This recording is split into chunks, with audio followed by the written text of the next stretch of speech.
അപ്പോസ്തല പ്രവൃത്തികൾ 12-ാം അധ്യായമാണ് നാം ചിന്തിക്കുവാനായിട്ട് പോകുന്നത്. 11-ാം അധ്യായത്തില് അന്ത്യോക്യയിലെ സഭയെക്കുറിച്ചുമൊക്കെ നാം ധ്യാനിക്കുവാനായിട്ടിടയായി. 10-ാം അധ്യായത്തില് നാം ജാതികളിൽ സുവിശേഷം ആദ്യമായി എത്തുന്നതും 11-ാം അധ്യായത്തില് പത്രോസ് ഇത് കൂടെയുള്ള അപ്പോസ്തലന്മാരോട് വിവരിക്കുന്ന ഭാഗമൊക്കെയാണ് നാം ചിന്തിക്കുവാനായിട്ടിടയായത്. എന്നാൽ 12-ാം അധ്യായത്തില് പിന്നെയും പത്രോസിലേക്ക് മടങ്ങി വരികയാണ്. അതിന്റെ ആദ്യത്തെ വാക്യം തുടങ്ങുന്നത്, ആ കാലത്ത് ഹെരോദ രാജാവ് സഭയിലെ ചിലരെ പീഡിപ്പിക്കേണ്ടതിന് കൈനീട്ടി. അപ്പോൾ അവിടെ പിന്നെയും സഭയ്ക്ക് പീഡനങ്ങളിലൂടെ കടന്നു പോകുക. ഇതുവരെ യഹൂദ പാരമ്പര്യത്തിന്റെ അല്ലെങ്കിൽ ആ ഒരു വിശ്വാസത്തിന്റെ ഒരു എക്സ്റ്റൻഷൻ പോലെയായിരുന്ന ക്രിസ്ത്യാനിറ്റിയെ ഇവിടെ മറ്റൊരു മതമായിട്ട് മാറുന്നത് 11-ാം അധ്യായത്തിൽ നാം ശ്രദ്ധിച്ചു. അന്ത്യോക്യയില് ഇവർക്ക് പുതിയൊരു പേര് വീണു. യഹൂദൻ എന്നുള്ള പേരിനപ്പുറമായിട്ട് ക്രിസ്ത്യാനി എന്നുള്ളൊരു പേര് വീണു. കാര്യം അതുവരെ അവരെല്ലാം യഹൂദരായിരുന്നു. എന്നാൽ അവർക്ക് കർത്താവിനെ കുറിച്ചുള്ള ഒരു വെളിപ്പാടുണ്ടായി, കർത്താവിനെ വിശ്വസിച്ചു. ഇതൊക്കെ ശരിയാണെങ്കിലും ആ 11-ാം അധ്യായത്തിൽ അവരൊരു വേർപാടുകാരായി മാറി. അവർക്ക് പുതിയൊരു പേര് വീണു, അത് ക്രിസ്ത്യാനികൾ എന്നുള്ള പേര്. എന്നാൽ 12-ാം അധ്യായത്തിൽ ഇതിനോടനുബന്ധിച്ച് തന്നെ സഭയ്ക്ക് വലിയ പീഡനം ഉണ്ടാകും. സഭ എന്ന് വളരാൻ തുടങ്ങുന്നു, സഭ എന്ന് ദൈവത്തിന്റെ പ്ലാനിലേക്ക് വർദ്ധിച്ചു വരുന്നു, അപ്പോഴൊക്കെ ദൈവസഭയ്ക്ക് ആദിമകാലം തൊട്ടേ പീഡനങ്ങൾ ഉണ്ടാകും, ചലഞ്ചസ് ഉണ്ടാകും. ഇപ്പൊ പെർസിക്യൂഷനിലൂടെ പോകാത്ത ഒരു സഭയും ഒരു സഭയല്ല. ഇപ്പൊ ഓരോ സ്ഥലത്തും നമ്മൾ ഇതിനോടെല്ലാം കോംപ്രമൈസ് ചെയ്ത് പോയി കഴിഞ്ഞാൽ പെർസിക്യൂഷൻസ് ഒന്നും ഉണ്ടാകത്തില്ല. പക്ഷേ ദൈവത്തിന്റെ പ്ലാനിലേക്ക് മുന്നോട്ട് പോകുമ്പോൾ അവിടെ പെർസിക്യൂഷൻ ഉണ്ടാകും. അപ്പൊ ഇവിടെ ആരാണ് സഭയ്ക്കെതിരെ കൈനീട്ടിയെന്ന് ചോദിച്ചാൽ ഹെരോദ രാജാവ് സഭയിലെ ചിലരെ പീഡിപ്പിക്കേണ്ടതിന് കൈനീട്ടി. ഈ ഹെരോദയെ കുറിച്ച് പറയുന്നത് ഇത് അഗ്രിപ്പ രാജാവായിരുന്നു. അപ്പം ഈ അഗ്രിപ്പ ഒന്നാമനാണ് ഇവിടെ അപ്പോസ്തലനായ യാക്കോബിനെ കൊല്ലുന്നത്.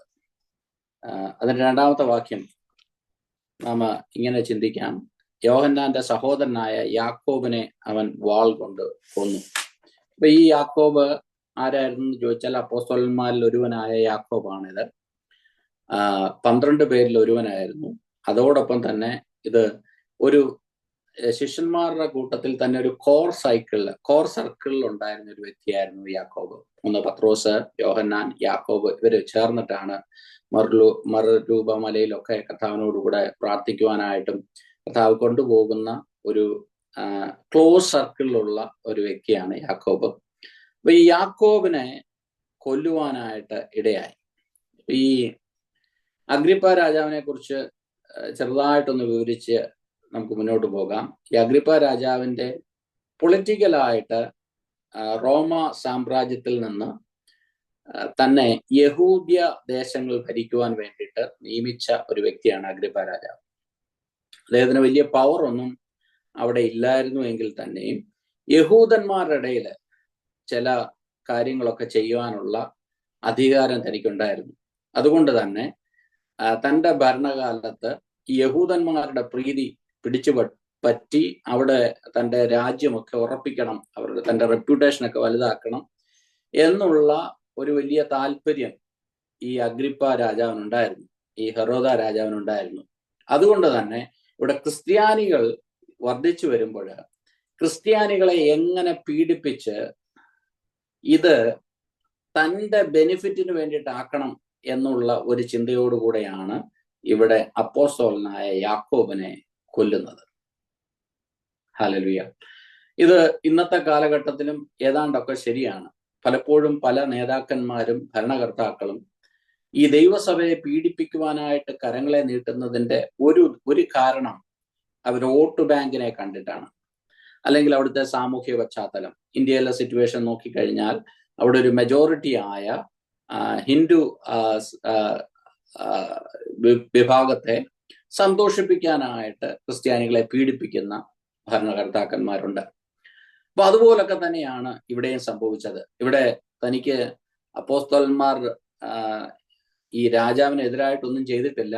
എങ്കിലും ഈ രാജാവ് യഹൂദന്മാരുടെ പ്രീതി പിടിച്ചു പറ്റാനായിട്ട് യാക്കോബിനെ കൊന്നു. യാക്കോബിനെ കൊന്നപ്പോൾ അത് യഹൂദന്മാർക്ക് ഭയങ്കര സന്തോഷമായെന്നത് എനിക്ക് മനസ്സിലായി.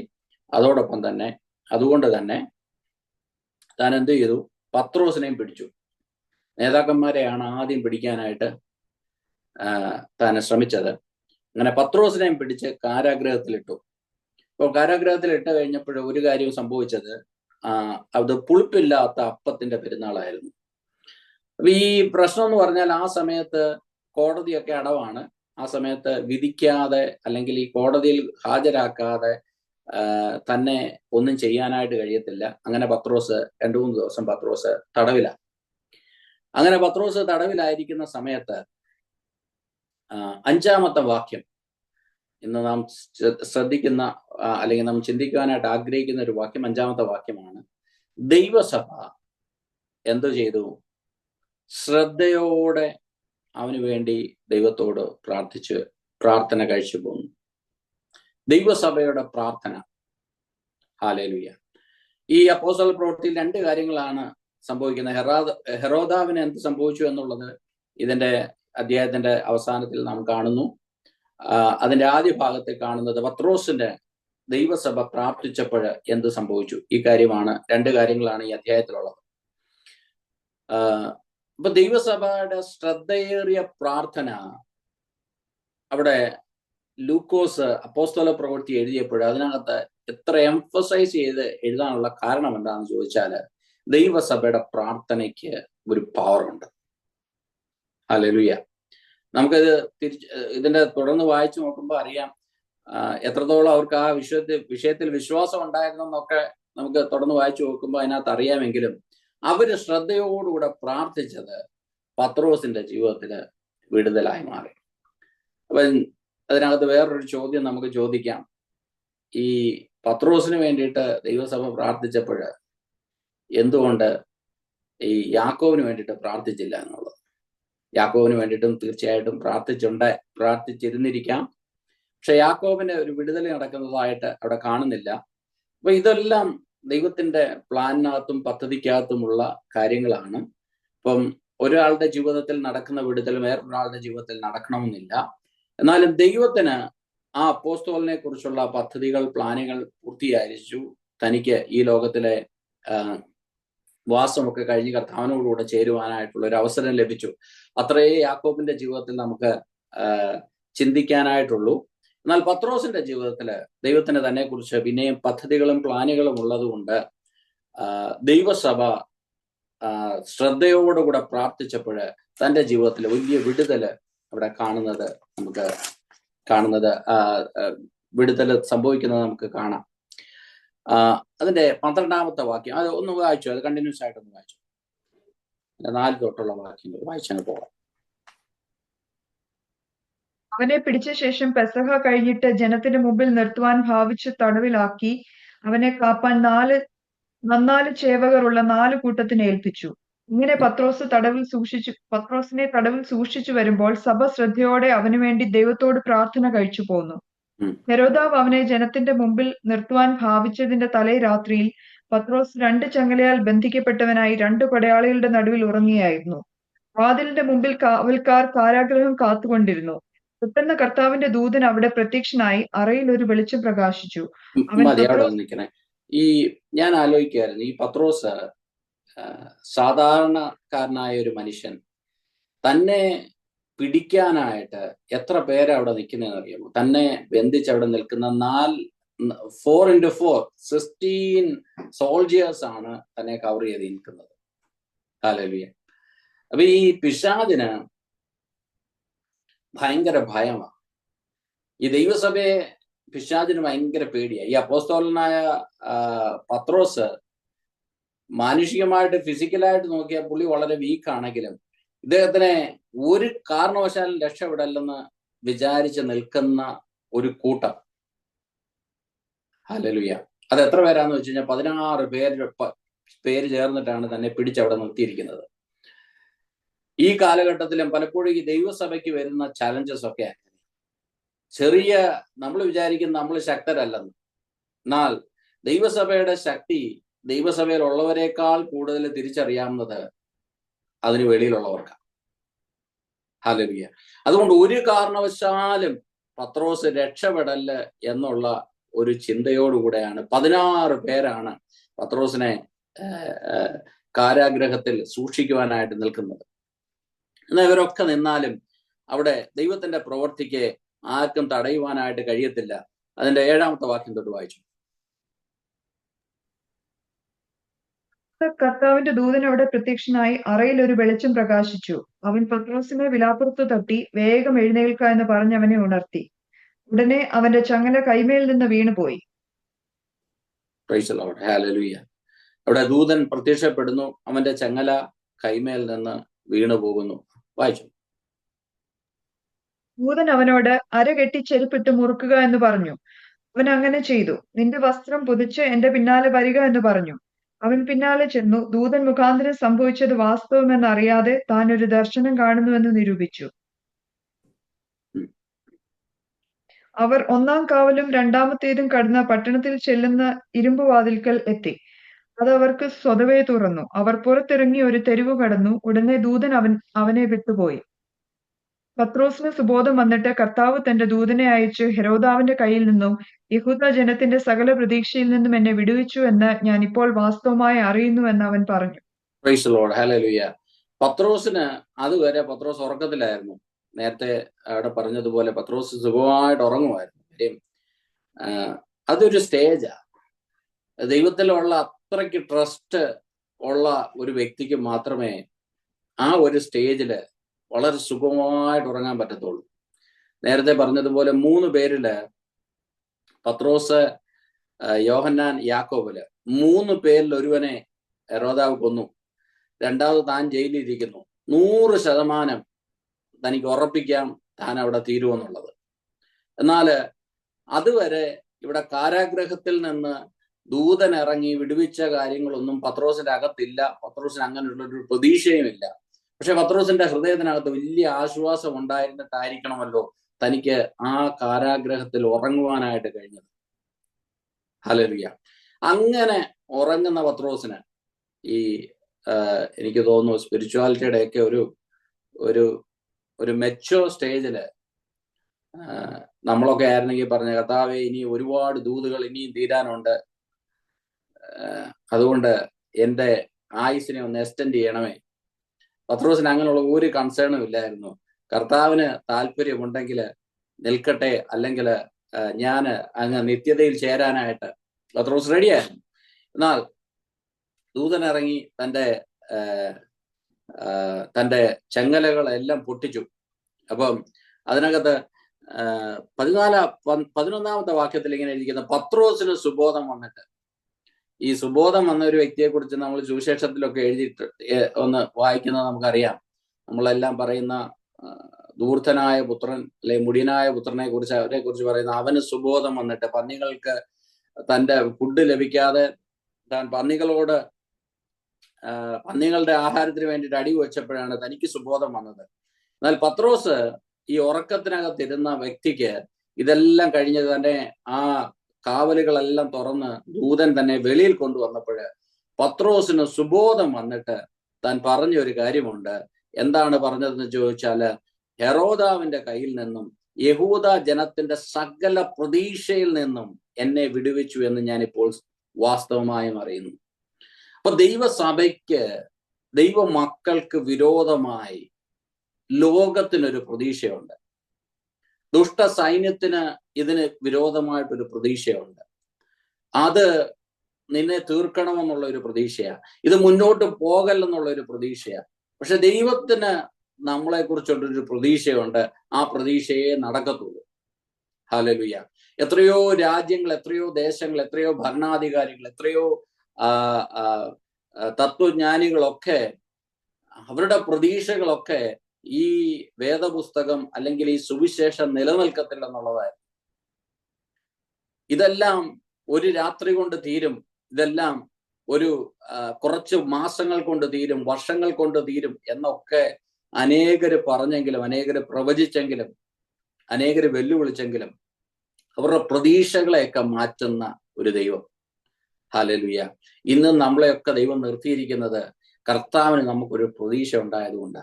ലോകത്തിന് നമ്മുടെ മേൽ വലിയ പ്രതീക്ഷയൊന്നുമില്ല. അവരുടെ പ്രതീക്ഷകളൊക്കെ നാം എന്നെങ്ങനെങ്കിലുമൊക്കെ നശിച്ചു പോകണമെന്നുള്ളത്, എങ്ങനെയെങ്കിലുമൊക്കെ ഇതിനെ അങ്ങ് നശിപ്പിച്ച് കളയുക എന്നുള്ളത്. ദൈവസഭയ്ക്ക് എതിരായിട്ടൊക്കെ വളരെ ശക്തമായ പോരുകളുണ്ട്. പലപ്പോഴും ദൈവമക്കൾ പോലും അത് തിരിച്ചറിയുന്നില്ലെന്നുള്ളതാണ്. ഇന്ന് കാണുന്ന സോഷ്യൽ മീഡിയയിലും അവിടെ ഇവിടെയൊക്കെ നാം ചെയ്യുന്ന ഒരു കാര്യം ഇതിനെ പൊളിക്കുക എന്നുള്ളതാണ്. ഹല്ലേലൂയ. വളരെ സീരിയസ് ആയിട്ട് ചിന്തിക്കണം. നാം ഓരോ കാര്യങ്ങൾ ചെയ്യുന്നതും പറയുന്നതും ഞാൻ സഭയെ പണിയുവാണോ പൊളിക്കുവാണോ എന്നുള്ള വലിയൊരു ചിന്ത നമ്മുടെ അകത്ത് വേണം. ഹല്ലേലൂയ. കാര്യം ഇത് വളരെ സീരിയസ് ആയ ഒരു കാര്യമാണ്. അനേകർ രക്തം കൊടുത്ത ഹല്ലേലൂയ ഒരു സഭ, ഞാൻ പറയുന്ന ഒരു പ്രസ്ഥാനമല്ല. ഈ കർത്താവിന്റെ സഭ, കർത്താവിന്റെ ശരീരം, അതിന് രക്തം കൊടുത്ത് വീണ്ടെടുത്തതാ. അനേകരുടെ രക്തം മാത്രമല്ല, ഇവൻ കർത്താവിന്റെ രക്തം പോലും കൊടുത്തത് ഈ ദൈവസഭയ്ക്ക് വേണ്ടിയിട്ടാണ്. ആ ദൈവസഭയെ പൊളിക്കണമെന്നുള്ള പ്രതീക്ഷയോടുകൂടെയാണ് ഈ ലോകത്തിന്റെ നിയമങ്ങളും അല്ലെങ്കിൽ ഇവിടെ വാഴുന്ന അന്ധകാരങ്ങളും ഒക്കെ ചിന്തിച്ചുകൊണ്ടിരിക്കുന്നത്. പക്ഷെ അവരുടെ പ്രതീക്ഷകളെ മാറ്റുന്ന ഒരു ദൈവം. പത്രോസ് പറഞ്ഞ അതാണ്, കർത്താവ് തന്റെ ദൂതനെ അയച്ച് ഹെരോദാവിന്റെ കയ്യിൽ നിന്നും യഹൂദ ജനത്തിന്റെ സകല പ്രതീക്ഷയിൽ നിന്നും എന്നെ വിടുവിച്ചു. നമുക്കും പ്രാർത്ഥിക്കാൻ പറ്റുന്ന ഒരു കാര്യമാണ്. ഇവിടുത്തെ ഈ ലോകത്തിന്റെ, ഈ ദേശത്തിന്റെ, ദേശാധിപതിയുടെ ഒക്കെ പ്രതീക്ഷയിൽ നിന്ന് നമ്മളെ വിടുവിക്കുന്ന ഒരു ദൈവം. ഹല്ലേലൂയ എന്ന് പറഞ്ഞു. ഇങ്ങനെ ഗ്രഹിച്ച ശേഷം അവൻ മർക്കോസ് എന്നു പേരുള്ള യോഹന്നാന്റെ അമ്മയുടെ 12ാമത്തെ വാക്യം വായിച്ചു. ഇങ്ങനെ ഗ്രഹിച്ച ശേഷം അവൻ മർക്കോസ് എന്ന് മറുപേരുള്ള യോഹന്നാന്റെ അമ്മ മറിയയുടെ വീട്ടിൽ ചെന്നു. അവിടെ അനേകർ ഒരുമിച്ച് കൂടി പ്രാർത്ഥിച്ചുകൊണ്ടിരുന്നു. അവൻ പടിപ്പുരവാതിൽക്കൽ മുട്ടിയാറെ രോധ എന്നൊരു ബാല്യക്കാരത്തി വിളി കേൾപ്പാൻ അടുത്തു വന്നു. ഇത് വളരെ രസകരമായ ഒരു ഭാഗമാണ്. നമ്മളൊക്കെ ഒരുപാട് ചിന്തിച്ചിട്ടുള്ളതും വായിച്ചിട്ടുള്ളതുമായിട്ടുള്ള ഒരു കാര്യമാണ്. ഇവിടെ മർക്കോസിന്റെ ഭവനത്തിലാണ് പ്രാർത്ഥന നടക്കുന്നത്. അപ്പൊ ഈ മർക്കോസ് ആരാണെന്ന് ചോദിച്ചാൽ സുവിശേഷം എഴുതിയ മർക്കോസ്. അപ്പൊ ഈ മർക്കോസ് ഒരു പത്രോസിന്റെ ഒരു വലിയ അസിസ്റ്റന്റ് ആയിരുന്നു. കാര്യം മർക്കോസിന്റെ സുവിശേഷം നാം വായിക്കുമ്പോൾ പത്രോസിന്റെ മെമ്മറീസ് ആണ്, യേശുവിനെ ക്രിസ്തുവിനെ കുറിച്ചുള്ള പത്രോസിന്റെ മെമ്മറീസ് ആണ് മർക്കോസിന്റെ സുവിശേഷത്തിൽ നാം കൂടുതലും കാണുന്നത്. അപ്പൊ നമ്മൾ മർക്കോസിന്റെ സുവിശേഷമൊക്കെ പഠിക്കുമ്പോൾ ആ ഒരു വ്യൂവിൽ ഒന്ന് ചിന്തിച്ചാൽ നമുക്ക് കുറച്ചുകൂടെ ആഴമായിട്ട് അത് മനസ്സിലാക്കുവാനായിട്ട് കഴിയും. അപ്പൊ ഈ മർക്കോസിന്റെ വീട്ടിൽ വെച്ചാണ് ഇവിടെ ആരാധന നടക്കുന്നത്, പ്രാർത്ഥന നടക്കുന്നത്. അപ്പൊ ഇവരെല്ലാം രാത്രി മുഴുവൻ പ്രാർത്ഥിച്ചുകൊണ്ടിരിക്കുക. കാര്യം ഒരു ശ്രദ്ധയോടുകൂടെ പ്രാർത്ഥിച്ചുകൊണ്ടിരിക്കുക. വളരെ സീരിയസ് ആയിട്ട് നമ്മളൊക്കെ ഇവിടെ നടത്തുന്നത് പോലെ ഓൾ നൈറ്റ് പ്രെയർ നടക്കുക. വിഷയം വളരെ സീരിയസ് ആണ്. പത്രോസ് വിടുവിക്കപ്പെടണം. അപ്പൊ ഇതിന് എല്ലാവരും പ്രാർത്ഥിച്ച്, എനിക്ക് തോന്നി ഓൾ നൈറ്റ് പ്രാർത്ഥന ആയതുകൊണ്ട് ഇതിനകത്തുള്ള എല്ലാവരും പ്രാർത്ഥിച്ചു കാണും. എല്ലാവരുടെയും പ്രാർത്ഥന സബ്ജക്റ്റ് ഒന്ന് തന്നെയാണ്, പത്രോസിന്റെ വിടുതൽ. ഇത് കഴിഞ്ഞതിന് ശേഷം എന്ത് സംഭവിച്ചു എന്ന് ചോദിച്ചാൽ, പത്രോസ് വന്ന് അത് കതകെ മുട്ടുമ്പോൾ ഒരു ബാല്യക്കാരത്തി സ്ത്രീയാണ് വന്ന് തുറക്കുന്നത്. അപ്പം അവള് വന്ന് തുറന്ന്, അവള് വളരെ അധികം ബുദ്ധിയൊന്നും ഇല്ലാത്ത, അല്ലെങ്കിൽ ഇവിടുത്തെ ഏറ്റവും ഈ ടീമിൽ ഏറ്റവും ബ്രൈറ്റ് ആയ ഒരു വ്യക്തിയൊന്നും അല്ലായിരുന്നു പുള്ളിക്കാരത്തി. പക്ഷെ പത്രോസിന്റെ ശബ്ദം കേട്ടപ്പോൾ പുള്ളിക്കാരത്തിക്ക് മനസ്സിലായി പത്രോസ് ആണെന്ന്. അപ്പം ഈ വാതിൽ തുറക്കാനായിട്ട് പോയ സഹോദരിക്ക് യാതൊരു സംശയവും ഇല്ലായിരുന്നു നമ്മുടെ പ്രാർത്ഥനയ്ക്ക് മറുപടി കിട്ടിയതാണെന്നുള്ളത്. പക്ഷെ താൻ തിരിച്ചു വന്നപ്പോൾ കൂടെ ഇരുന്ന് പ്രാർത്ഥിച്ച, അല്ലെങ്കിൽ പ്രാർത്ഥനയ്ക്ക് നേതൃത്വം കൊടുത്ത എല്ലാവർക്കും ഭയങ്കര സംശയമായി. അതിന്റെ 14ാമത്തെ വാക്യം. ബാല്യക്കാരത്തി വിളി കേൾപ്പാൻ അടുത്തു വന്നു പത്രോസിന്റെ ശബ്ദം തിരിച്ചറിഞ്ഞു. സന്തോഷത്താൽ പടിവാതിൽ തുറക്കാതെ അകത്തേക്ക് ഓടി പത്രോസ് പടിപ്പുരയ്ക്കൽ നിൽക്കുന്നു എന്ന് അറിയിച്ചു. അവർ അവളോട്, നിനക്ക് ഭ്രാന്തുണ്ട് എന്ന് പറഞ്ഞു. അവള്, അല്ല, ഉള്ളത് തന്നെ എന്ന് ഉറപ്പിച്ചു പറയുമ്പോൾ, അവന്റെ ദൂതനാകുന്നുവെന്ന് അവർ പറഞ്ഞു. അപ്പം ഇവളോട് പറഞ്ഞു, നിന്റെ അണ്ടർസ്റ്റാൻഡിങ് മുഴുവൻ തെറ്റാ. പത്രോസ് ആവാൻ ഒരു വഴിയില്ല. ഇവര് രാവിലെ രാത്രി മുഴുവൻ ഇരുന്ന് പ്രാർത്ഥിച്ചതാ. പക്ഷെ ഭയങ്കര വിശ്വാസത്തോടു കൂടിയാണ് പ്രാർത്ഥിക്കുന്നത്. അവര് പറയാണ് ഒരു വഴിയില്ല പത്രോസാണ്. ഇതിനേക്കാളും എനിക്ക് രസകരമായി തോന്നിയത് പത്രോസ് ആയിരിക്കത്തില്ല, പക്ഷെ പത്രോസിന്റെ ദൂതനായിരിക്കും.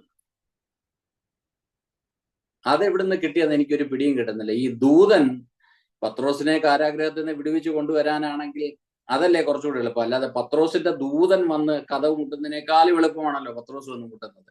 പക്ഷെ എന്നാലും ഇവര് വിശ്വസിക്കത്തില്ല. അവര് പറയുന്നത് ഒന്നെങ്കിൽ പത്രോസ് നിനക്ക് തോന്നിയതായിരിക്കും, അല്ലെങ്കിൽ പത്രോസിന്റെ എന്തോ ആണെന്നാണ് പറയുന്നത്. ഹല്ലേലൂയ. ഇല്ലെങ്കില് തന്റെ ദൂതനാകുന്നു എന്ന് പറഞ്ഞു. അപ്പൊ പത്രോസ് മുട്ടിക്കൊണ്ടിരുന്നു. അവർ തുറന്ന് അവനെ കണ്ട് വിസ്മയിച്ചു. അപ്പൊ നമ്മുടെ ഈ പ്രാർത്ഥനയെ കുറിച്ച് ഒരു ചെറുതായിട്ടൊന്ന് ടച്ച് ചെയ്യാനായിട്ട് ഞാൻ ആഗ്രഹിക്കുന്നു. സങ്കീർത്തനം അതിന്റെ 5-ാം അധ്യായത്തിന്റെ 3-ാം വാക്യത്തില് നമ്മുടെ പ്രാർത്ഥനയില് നമുക്ക് പ്രതീക്ഷയുള്ള പ്രാർത്ഥനയാണോ, അതോ നമ്മുടെ പ്രാർത്ഥിച്ചു കഴിയുമ്പോൾ നമ്മുടെ ഹൃദയത്തിനകത്ത് എന്താണ് ചിന്ത വരേണ്ടത്? ഒന്ന് വായിച്ചാലോ? സങ്കീർത്തനം 5-ാം അധ്യായത്തിന്റെ 3-ാം വാക്യം. യഹോവേ, രാവിലെ എന്റെ പ്രാർത്ഥന കേൾക്കണമേ. രാവിലെ ഞാൻ നിനക്കായി ഒരുക്കി കാത്തിരിക്കുന്നു. അപ്പൊ ഞാൻ നിനക്കായിട്ട് ഒരുക്കി കാത്തിരിക്കുന്നു. ഇംഗ്ലീഷിലൊന്ന് വായിക്കാമോ? Listen to my cry for help, my King and my God, for I pray to no one but you. Listen to my voice in the morning, Lord. Each morning I bring my request to you and wait expectantly. അപ്പം അതിനകത്ത് എഴുതിയിരിക്കുന്നത് വെച്ചാൽ, ഞാൻ രാവിലെ എൻ്റെ പ്രാർത്ഥന നിന്റെ കരങ്ങളിലേക്ക് ഏൽപ്പിച്ചിട്ട് പിന്നെ ഞാൻ എന്തോ ചെയ്യുമെന്നറിയാമോ? ഈ പ്രാർത്ഥനയുടെ ഉത്തരത്തിന് വേണ്ടിയിട്ട് കാത്തിരിക്കും. Hallelujah, price the Lord.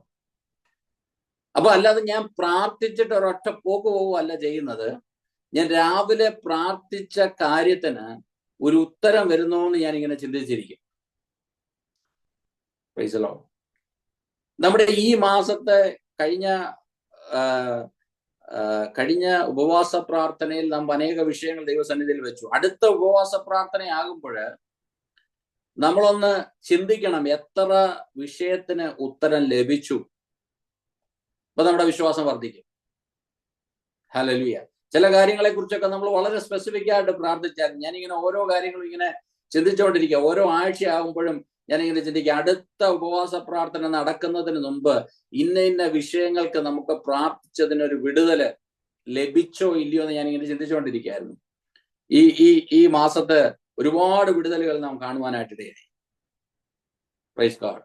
ദൈവം തന്റെ ജനത്തിന്റെ സ്ഥിതി മാറ്റുമ്പോൾ, ഇതായിരുന്നു കഴിഞ്ഞ ഉപവാസ പ്രാർത്ഥനയിലെ ദൈവം നമ്മളോട് ഇടപെട്ട ഒരു കാര്യം. ദൈവം തന്റെ ജനത്തിന്റെ സ്ഥിതി മാറ്റും. ഇപ്പോൾ ഒരുപാട് പ്രാർത്ഥനയ്ക്ക് ഉത്തരം ഈ ദിവസങ്ങളിൽ കാണുവാനായിട്ട് ഇടയായി. അപ്പൊ സങ്കീർത്തനക്കാരൻ പറയാണ്, ഞാൻ പ്രാർത്ഥിക്കുക മാത്രമല്ല, ഞാൻ അതിനു വേണ്ടിയിട്ട് എക്സ്പെക്ട് ചെയ്ത് ഞാൻ കാത്തിരിക്കും. മലയാളത്തിൽ വായിക്കുമ്പോൾ ഞാൻ നിനക്കായി ഒരുക്കി കാത്തിരിക്കുമെന്നാ, പക്ഷെ ഇംഗ്ലീഷ് വായിക്കുമ്പോൾ എൻ്റെ പ്രാർത്ഥനയുടെ മറുപടിക്ക് വേണ്ടിയിട്ട് ഞാൻ കാത്തിരിക്കുക. മത്തായിയുടെ സുവിശേഷം 17-ാം അധ്യായത്തിന്റെ 20-ാം വാക്യോടൊന്ന് വായിച്ചു.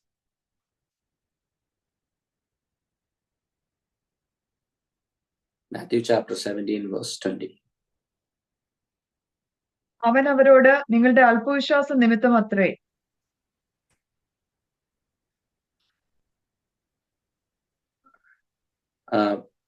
താഴെ 21 വായിച്ചു. നിങ്ങൾക്ക് കടുകുമണിയോളം വിശ്വാസമുണ്ടെങ്കിൽ ഈ മലയോട് ഇവിടെ നിന്ന് അങ്ങോട്ട് നീങ്ങുക എന്ന് പറഞ്ഞാൽ അത് നീങ്ങും. നിങ്ങൾക്കൊന്നും അസാധ്യമാകുകയുമില്ല. നിങ്ങളുടെ പ്രാർത്ഥനയാലും ഉപവാസത്താലും അല്ലാതെ ഈ ജാതി നീങ്ങി പോകുന്നില്ല എന്ന് ഞാൻ സത്യമായിട്ട് നിങ്ങളോട് പറയുന്നു എന്ന് പറഞ്ഞു. Price the Lord. ഹല്ലേലൂയ. പിന്നെയും അവിടെ പ്രാർത്ഥനയെ കുറിച്ച് പറയുകയാണ്, വിശ്വാസത്തോടുകൂടെയുള്ള പ്രാർത്ഥന. പ്രാർത്ഥനയാലും ഉപവാസത്താലും ഈ ജാതി നീങ്ങിപ്പോകും, പക്ഷെ നിങ്ങൾക്ക് കടുകുമണിയോളം വിശ്വാസമുണ്ടെങ്കിൽ നിങ്ങൾക്കൊന്നും അസാധ്യമാകത്തില്ല. അത് ഈ നാളുകളിൽ ദൈവം നമ്മളെ കുറിച്ച് ആഗ്രഹിക്കുന്ന, നമ്മൾ വിശ്വാസത്തോടുകൂടെ പ്രാർത്ഥിക്കുക. നടക്കുന്നെങ്കിൽ നടക്കട്ടെ, അല്ലെങ്കിൽ നടക്കണ്ട എന്നുള്ള രീതിയിലല്ല, നമ്മൾ വിശ്വാസത്തോടുകൂടെ പ്രാർത്ഥിക്കുക. അപ്പോൾ തന്നെ അതിനകത്ത് മറ്റൊരു ബാലൻസ് കൂടെ സുവിശേഷം നമ്മളെ പഠിപ്പിക്കുന്നുണ്ട്. നമുക്കറിയത്തില്ല, നമ്മൾ എല്ലാ വിഷയങ്ങളും നാം പ്രാർത്ഥിക്കും. പക്ഷെ നമുക്ക് ഏതാണ് നല്ലത് എന്ന് അറിയാവുന്ന ദൈവം നമുക്ക് നന്മയ്ക്കായിട്ട് അത് തക്ക സമയത്ത് ചെയ്യുന്ന ദൈവമാണ്. ഒരു ഉദാഹരണം ഞാൻ കാണിച്ചാൽ, മത്തായിയുടെ സുവിശേഷം 26-ാം അധ്യായത്തിന്റെ 39-ാം വാക്യം നമുക്കെല്ലാം പരിചയമുള്ളതാ.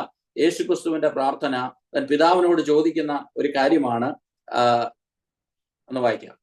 മത്തായിയുടെ സുവിശേഷം 26-ാം അധ്യായത്തിന്റെ 39-ാം വാക്യം.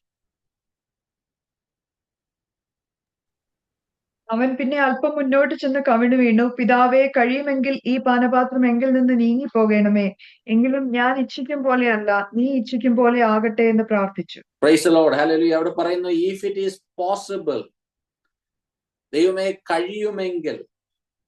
ഇവിടെ പറയുകയാണ്, പുത്രനാം യേശുക്രിസ്തുവാണ് ഇത് പ്രാർത്ഥിക്കുന്നത്, പിതാവിനോട് പ്രാർത്ഥിക്കുകയാണ്, ഇത് നിന്റെ ഹിതം പോലെ നടക്കട്ടെ. പക്ഷേ പറയാണ്, കഴിയുമെങ്കിൽ ഇത് നീങ്ങും പോകണം, അല്ലെങ്കിൽ നിന്റെ ഹിതം പോലെ നടക്കണം. ഈ രണ്ട് വാക്യങ്ങളും കൂടെ ചേർത്ത് നാം ചിന്തിച്ചാല് ദൈവത്തിന്റെ ഹിതമാണ് നമ്മുടെ ജീവിതത്തിൽ നടക്കുന്നത്. ദൈവത്തിന്റെ ഹിതമല്ലാത്തതിനൊന്നും നാം വാശി പിടിക്കരുത്. പക്ഷേ നാം പ്രാർത്ഥിക്കുമ്പോൾ, ദൈവത്തിന്റെ ഹിതം നാം അറിഞ്ഞ് നാം പ്രാർത്ഥിക്കുമ്പോൾ, നാം വിശ്വാസത്തോടുകൂടെ പ്രാർത്ഥിക്കണം. ഹല്ലേലൂയ. കാര്യം ഇതിന്റെ രണ്ടിന്റെ ഒരു ബാലൻസിൽ പോയെങ്കിലേ നമുക്ക് നമ്മുടെ പ്രാക്ടിക്കൽ ലൈഫിൽ ഇതായി പോകത്തുള്ളൂ. അല്ലെങ്കിൽ ഒരു സൈഡിലോട്ട് പോയാൽ ശരിയാകത്തില്ല. അതുകൊണ്ടാണ് ഞാൻ പറഞ്ഞത്, ഇത് രണ്ടും കൂടെ നമുക്ക് വേണം. ദൈവത്തിന്റെ ഹിതം നാം തിരിച്ചറിയണം. ദൈവത്തിന്റെ ഹിതം ആയ ഒരു വിഷയത്തിന്റെ മേല് അതിന് മറുപടി ഉറപ്പായും ലഭിക്കുമെന്നുള്ള വിശ്വാസത്തോടുകൂടെ നാം പ്രാർത്ഥിക്കുമ്പോൾ അവിടെ ദൈവത്തിന്റെ വലിയ പ്രവൃത്തികൾ നടക്കുവാനായിട്ടിടയാകും. ഇവിടെ എല്ലാത്തിനും ഉപരിയായിട്ട് ഇവിടെ ഒരു കാര്യം പറയുന്നുണ്ട്, നിങ്ങൾ പ്രാർത്ഥിക്കുന്നവരായിരിക്കണം. ദൈവസഭയായുള്ള പ്രാർത്ഥനയ്ക്ക് മറുപടി ദൈവം നൽകും. ദൈവസഭയായിട്ടുള്ള പ്രാർത്ഥനയ്ക്ക് വളരെ പ്രാധാന്യമുണ്ട്. അതുകൊണ്ടാണ് അവിടെ സഭയായി ഒരു മനസ്സോടുകൂടെ ഒരേ വിഷയത്തിന് വേണ്ടി പ്രാർത്ഥിച്ചപ്പോൾ അവിടെ വലിയ അത്ഭുതങ്ങൾ നടക്കുവാനായിട്ടിടയായി. ഹല്ലേലൂയ. എനിക്ക് വളരെ സന്തോഷമുണ്ട്. ഈ ദിവസങ്ങളിൽ നാമും ഓരോ പ്രിയപ്പെട്ടവരും ആഴ്ചയിൽ ഓരോ ദിവസങ്ങൾ ഓരോ സമയങ്ങൾ കമ്മിറ്റ് ചെയ്ത് നാം പ്രാർത്ഥിക്കുന്നത് നമ്മുടെ ജീവിതത്തിലും ദൈവസഭയുടെ ഓരോ പ്രിയപ്പെട്ടവരുടെ ജീവിതത്തിലും അതെല്ലാം വലിയ വിടുതലാക്കി ദൈവം മാറ്റും. ഹല്ലേലൂയ. അപ്പൊ പ്രാർത്ഥനയുടെ ഒരു ഇമ്പോർട്ടൻസ് പല രീതിയിൽ ദൈവത്തിന്റെ പരിശുദ്ധാത്മാവ് നമ്മളോട് ഇടപെട്ടുകൊണ്ടിരിക്കുന്നല്ലോ. അപ്പൊ ഈ പ്രാർത്ഥനയ്ക്ക് മറ്റൊരു പ്രത്യേകതകളുണ്ട്. പ്രാർത്ഥന നാം ദൈവസന്നിധിയില് ഒരു ഹംബിളായിട്ടാണ് നാം ദൈവസന്നിധിയിൽ വിഷയങ്ങളെ ഏൽപ്പിക്കേണ്ടതെന്നുള്ള കാര്യം നാം മറന്നു പോകരുത്. ദൈവം നമുക്കൊരു ബോൾഡ്നെസ് തന്നിട്ടുണ്ട്, കോൺഫിഡൻസ് തന്നിട്ടുണ്ട്. പക്ഷേ ആ കോൺഫിഡൻസ് കൂടെയാണെങ്കിലും നാം ദൈവസന്നിധിയിൽ പ്രാർത്ഥിക്കുമ്പോൾ നമുക്ക് ആ ഒരു ഹംബിൾനെസ് നമ്മുടെ ഹാർട്ടിനകത്ത് വേണമെന്നുള്ള കാര്യം കൂടെ ഞാൻ ഈ സമയത്ത് ഓർമ്മിപ്പിക്കട്ടെ. അതിന്റെ 15-ാമത്തെ വാക്യം,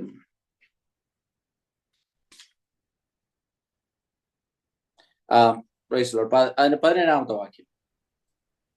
അവർ മിണ്ടാതിരിപ്പാൻ അവൻ ആംഗ്യം കാട്ടി. കർത്താവ് തന്നെ തടവിൽ നിന്ന് പുറപ്പെടുവിച്ച വിവരം പറഞ്ഞു കേൾപ്പിച്ചു. ഇത് യാക്കോബിനോടും ശേഷം സഹോദരന്മാരോടും അറിയിപ്പീൻ എന്ന് പറഞ്ഞു. അവിടെ ഒരു യാക്കോബിനെ കുറിച്ചും നാം കാണുന്നു. അപ്പൊ ഈ യാക്കോബിനെ കുറിച്ച്, ഈ യാക്കോബ് അല്ല ആദ്യത്തെ നാം ഈ അധ്യായം തുടങ്ങുമ്പോൾ തന്നെ ഒരു യാക്കോബിന്റെ മരണത്തെ കുറിച്ച് നാം കേൾക്കുന്നു.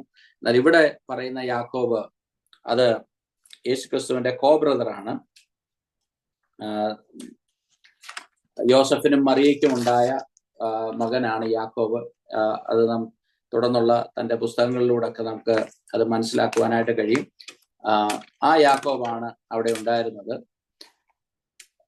അതിന്റെ 21-ാമത്തെ വാക്യം, അതിന്റെ 19-ാമത്തെ വാക്യം വായിച്ചു. ഹെരോദാവ് അവനെ അന്വേഷിച്ചിട്ട് കാണായികയാൽ കാവൽക്കാരെ വിസ്തരിച്ച് അവരെ കൊല്ലുവാൻ കൽപ്പിച്ചു.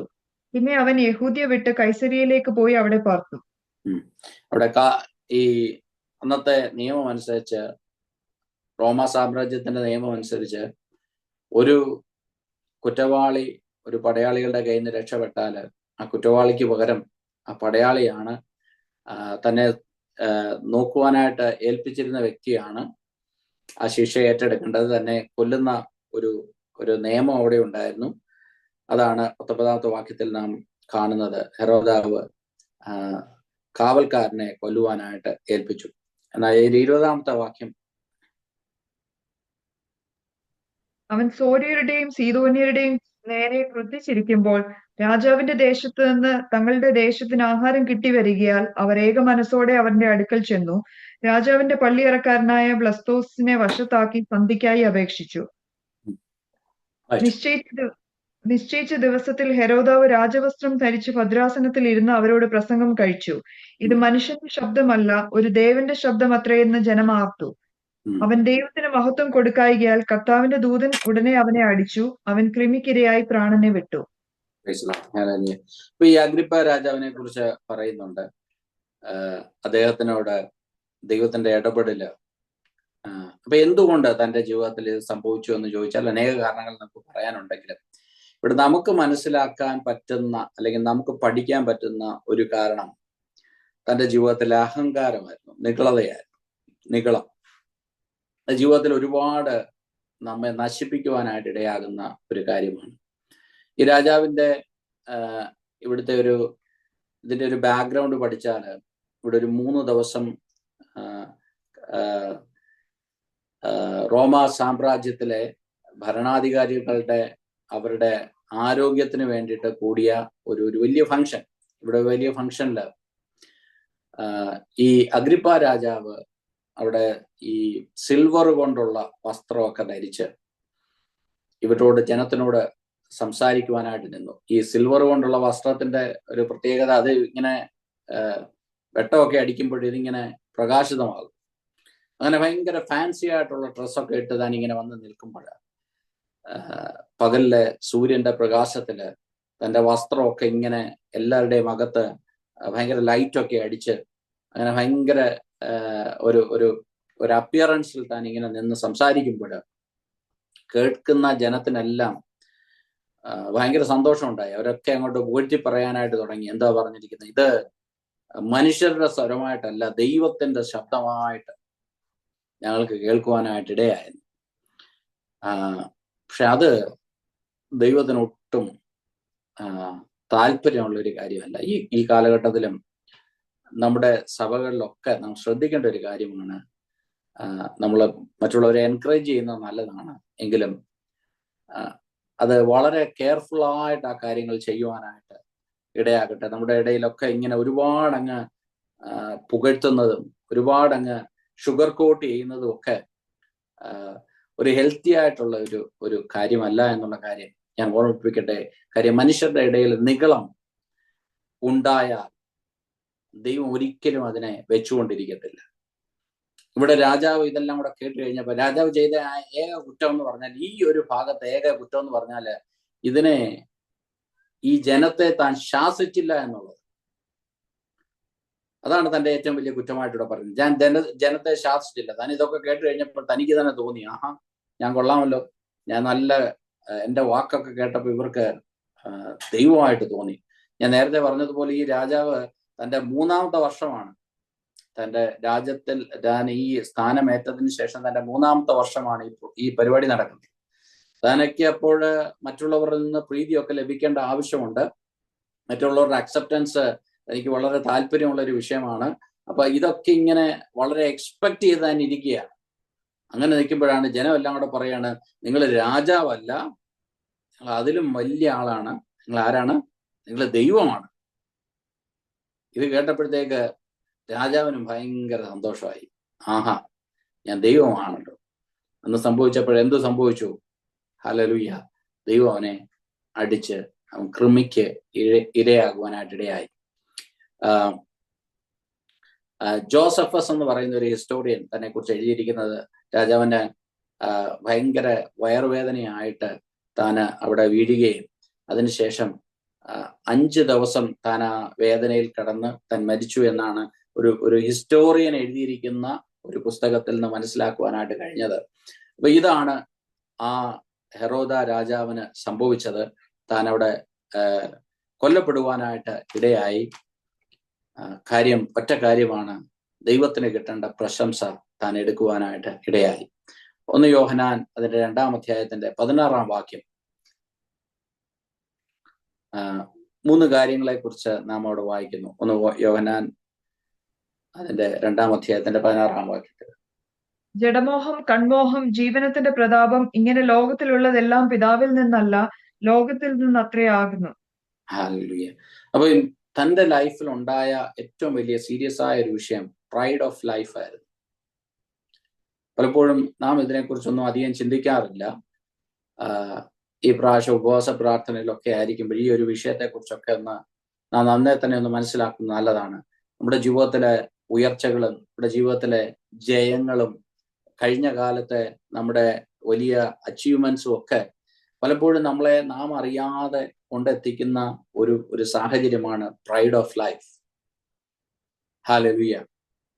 ഇത് പിശാചിന് എങ്ങനെങ്കിലും നമ്മളെ തള്ളിത്തറയിടണോ എന്നുള്ളതാണ് ആഗ്രഹം. അപ്പൊ ഇങ്ങനെയുള്ള കാര്യങ്ങളിലൂടെ ഒക്കെ പിശാച് ദൈവമക്കളെ സ്വാധീനിക്കാനായിട്ട് ഇടയുണ്ട്. അപ്പോൾ പ്രൈഡ് ഓഫ് ലൈഫ് തന്റെ ജീവിതത്തിൽ വന്നു. അത് തന്റെ നാശത്തിന് കാരണമായി തീരുവാനായിട്ട് ഇടയായി. സദൃശവാക്യങ്ങൾ 16-ാം അധ്യായത്തിന്റെ 18 മുതൽ 19 വരെയുള്ള വാക്യങ്ങളോട് വായിക്കാം.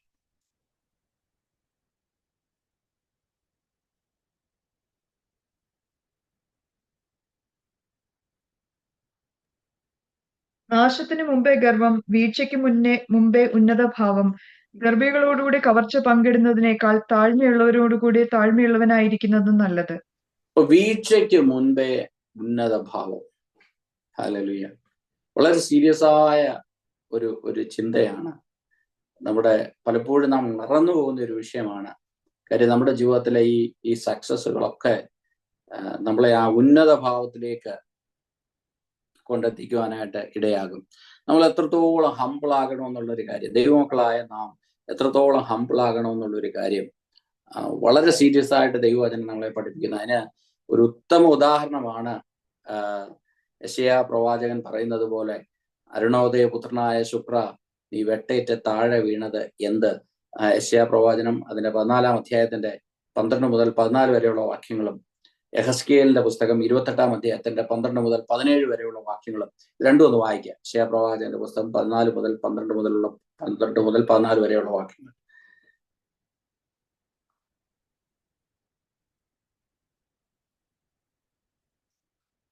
ഈ ദൂതനെ എങ്ങനെയാണ് ദൈവം സൃഷ്ടിച്ചിരുന്നത്, താൻ ഏത് സ്ഥലത്തിരുന്ന ഒരു വ്യക്തിയാണെന്ന് ഈ ഭാഗത്തില് നമുക്ക് കാണാൻ കഴിയും.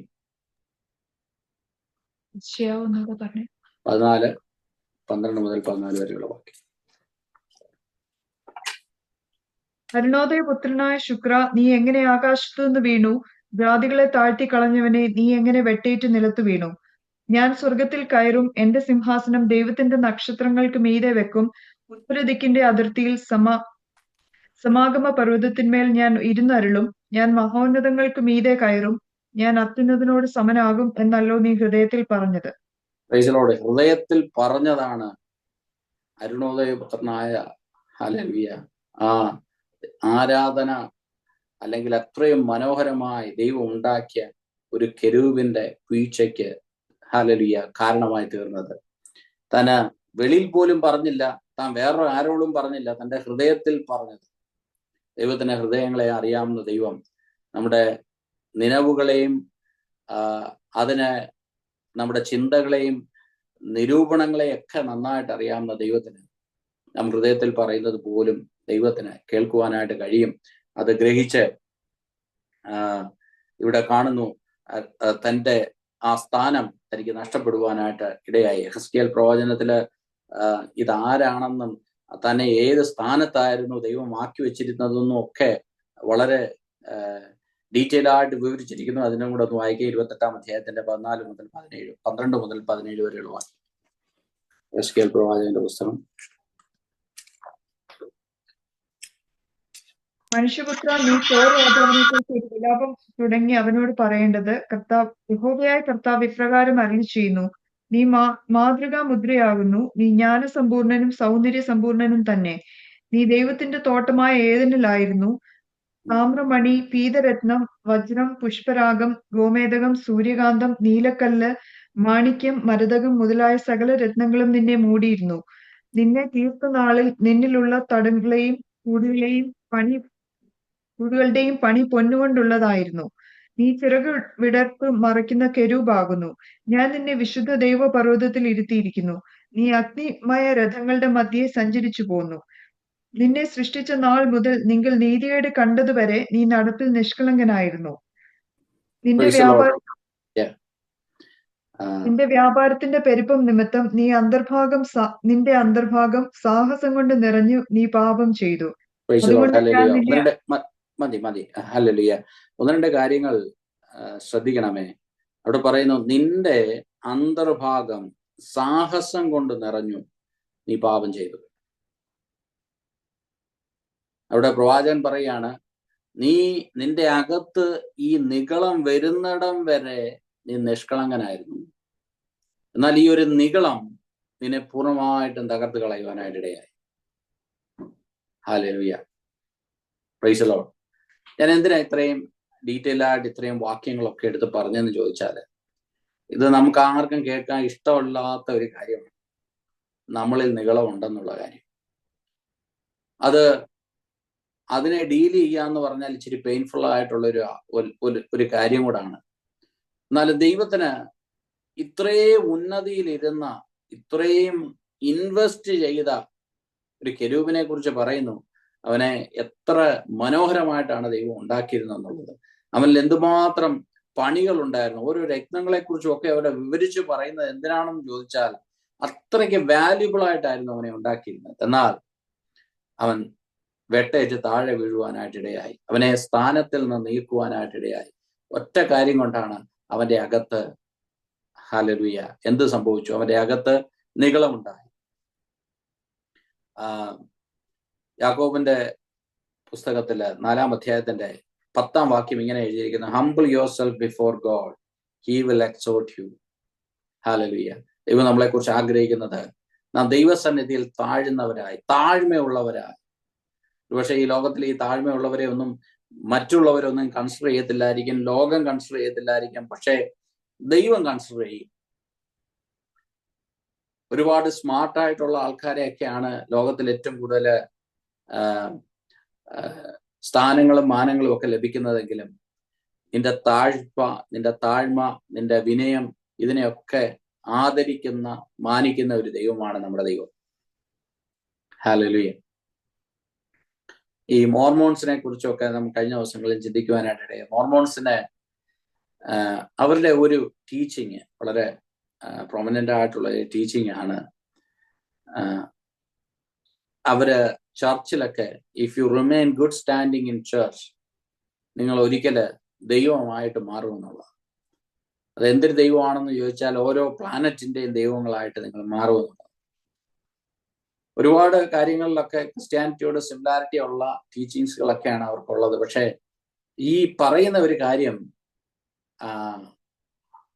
നാം ദൈവത്തോട് സമമാകും എന്ന് പറയുന്നത് പിശാചിന്റെ ഒരു ടീച്ചിങ് ആണെന്നുള്ള ഒരു കാര്യം നാം മറക്കരുത്.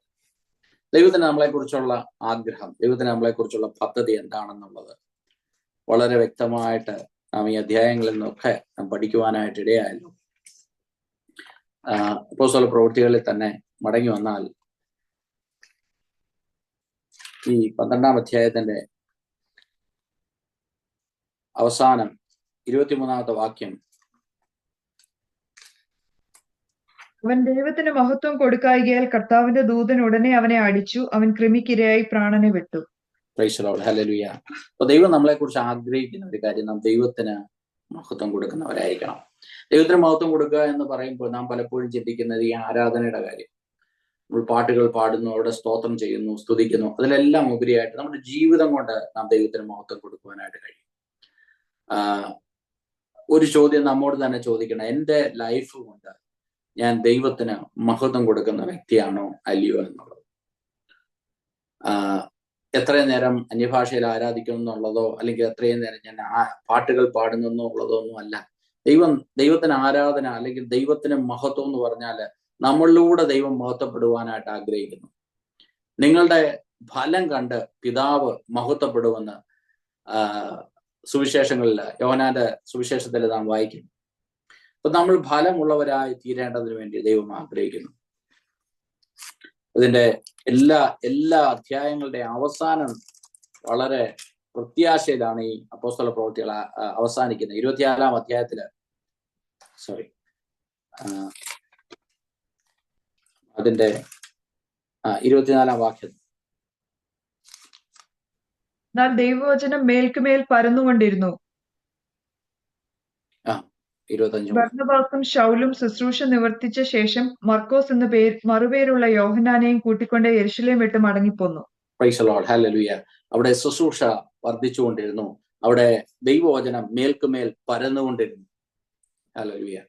ഞാൻ പലപ്പോഴും ചിന്തിക്കുന്ന ഒരു കാര്യം, ഇന്ന് ദൈവവചനത്തെക്കാൾ കൂടുതൽ പരക്കുന്നത് ഫ്ലെക്സുകളും ബോർഡുകളും ഒക്കെയാണ്. എന്നാൽ അപ്പോസ്തലന്മാരുടെ ആ കാലഘട്ടത്തില് ദൈവവചനം പരന്നുകൊണ്ടിരുന്നു. ദൈവവചനം പരന്നുകൊണ്ടിരുന്നു. നമ്മളെ ഏൽപ്പിച്ചിരിക്കുന്ന വലിയൊരു ഉത്തരവാദിത്വമാണ് ഈ ദൈവവചനം മറ്റുള്ളവരിലേക്ക് എത്തിക്കുക എന്നുള്ളത്.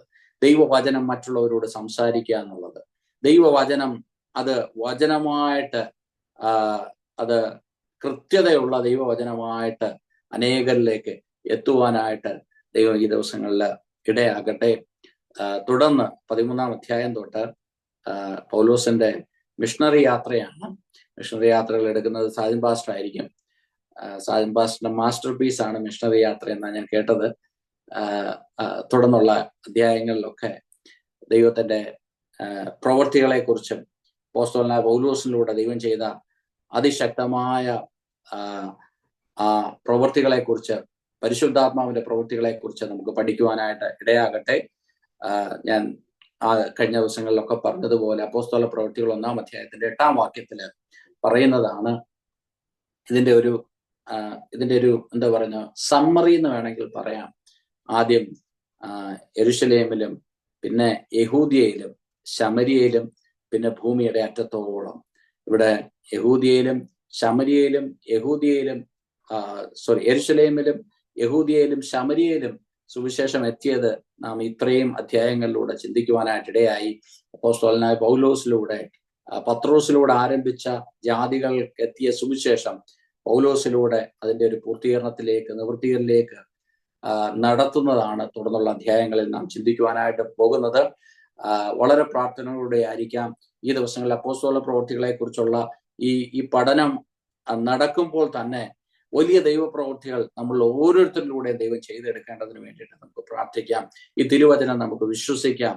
ഹല്ലേലൂയ. ആ ബാലിക്കാരത്തിയായ സ്ത്രീ അതിന് വലിയ ഹല്ലേലൂയ അറിവും പഠനവും ഒന്നും ഇല്ലെങ്കിലും ആ പത്രോസിനെ താൻ പ്രാർത്ഥിച്ച ഒരു വിഷയത്തിന് മറുപടി പത്രോസ് തന്നെ വിളിച്ചപ്പോൾ അത് തന്നെ മറുപടി കിട്ടിയെന്ന് അവൾക്ക് വിശ്വസിക്കുവാനായിട്ട് കഴിഞ്ഞു. ഈ ദിവസങ്ങളിൽ അങ്ങനെ വിശ്വസിക്കുവാനായിട്ട് നമുക്ക് കഴിയട്ടെ. നമ്മുടെ ദൈവം ജീവിക്കുന്ന ദൈവമാണ്. ഈ തിരുവചനത്തിൽ എഴുതിയിരിക്കുന്ന ഓരോ കാര്യങ്ങളും നടക്കുവാനുള്ളതാണ്. അത് സംഭവിക്കും. തീർച്ചയായിട്ടും നമ്മുടെ വിശ്വാസം വർദ്ധിപ്പിക്കുമാറാകട്ടെ. നമുക്ക് കണ്ണുകളെ അടയ്ക്കാൻ പ്രാർത്ഥിക്കാം.